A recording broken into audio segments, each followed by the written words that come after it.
रामकृष्ण हरी. अमृताहुनी गोड विठ्ठलाची ओढ, पांडुरंग पांडुरंग बोलती अभंग. विठुरायाच्या ओढीनं पंढरीकडे जाणारी ही वारकऱ्यांची मांदियाळी. वारी विशेषमध्ये वारकरी संप्रदाय आज समजून घेऊया. वारकरी संप्रदाय हा महाराष्ट्राच्या संस्कृतीचा एक अविभाज्य घटक आहे. संप्रदाय म्हणजे काय?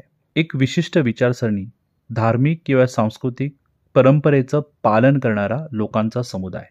आपण अनेक संप्रदायांविषयी ऐकतो, जसं की शैव संप्रदाय म्हणजे शंकराची उपासना करणारा, वैष्णव म्हणजे विष्णूची उपासना करणारा, महानुभव संप्रदाय, समर्थ संप्रदाय आणि विठ्ठलाची उपासना करणारा हा वारकरी संप्रदाय. याची उपासना पद्धती वारी आणि धर्मग्रंथ ज्ञानेश्वरी. हा विठ्ठल कोणासाठी श्रीकृष्ण आहे, शिव आहे, तर कोणासाठी बुद्ध आहे. खरं तर तो परब्रह्म परमात्मा आहे.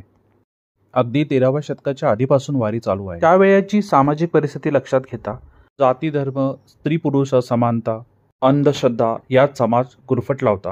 त्या काळातही लोक भक्ती करत असत. त्या काळीही वारकरी होते, परंतु ह्या वारकऱ्यांना वारकरी संप्रदायाचं स्वरूप, त्यांची तात्विक पायाबांधणी ही संत ज्ञानेश्वर महाराजांनी ज्ञानेश्वरी ग्रंथ लिहून केली. ती अशी की ज्ञानेश्वरी म्हणजे श्रीकृष्णानं लिहिलेल्या भगवद्गीतेचा मराठीतील अनुवाद. भगवद्गीता ही संस्कृत श्लोकाच्या स्वरूपात उपलब्ध असल्यामुळे आणि सामाजिक विषमतेमुळे अनेकांना लिहिण्या वाचण्याचा अधिकार नसल्यामुळे ती कधी लोकांपर्यंत पोचली नाही. ज्ञानेश्वरांनी ओवीच्या स्वरूपामध्ये ती जनमानसात पोचवली आणि रुजवली. त्यामुळे वारकरी संप्रदायाला त्यांचा धर्मग्रंथ मिळाला. आणि या वारकरी संप्रदायामध्ये होते स्त्रिया, शेतकरी, कष्टकरी, शूद्र या सगळ्यांना वारकरी संप्रदायानं सामावून घेतलं, आपलंसं केलं. वारकरी संप्रदाय बनवला, घडवला, वाढवला हा या सर्व संतांनी.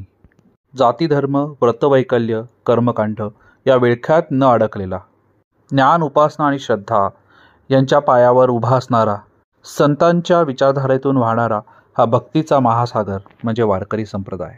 तुम्हा आम्हा सर्वांना जगण्याची योग्य दिशा, आध्यात्मिक उन्नतीचा मार्ग दाखवणारे हे संत वारकऱ्यांप्रमाणेच आपल्या आयुष्यातील त्यांचं स्थान अनन्यसाधारण आहे.